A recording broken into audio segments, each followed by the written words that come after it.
ও মিয়া, মদিনার মধ্যে সবচাইতে গরিব সাহাবী ছিল বেলাল রাদিয়াল্লাহু তাআলা আনহু।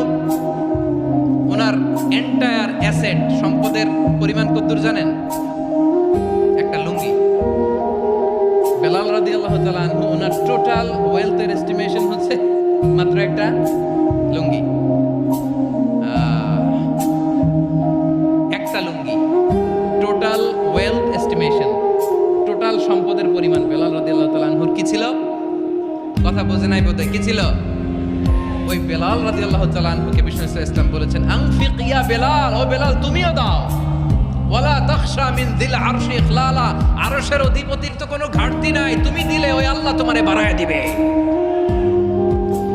এজন্য আমার প্রিয় ভাইয়েরা, দিলে কমে না, দিলে বাড়ে। অনেকে ধরে রাখে, নতুন কিছু নিতে পারে না, হাত দিয়ে যেটা ধরে রেখেছেন এটা দিয়ে দেন, বড় একটা ধরার সুযোগ পাবেন। জোরে বলেন ঠিক কিনা?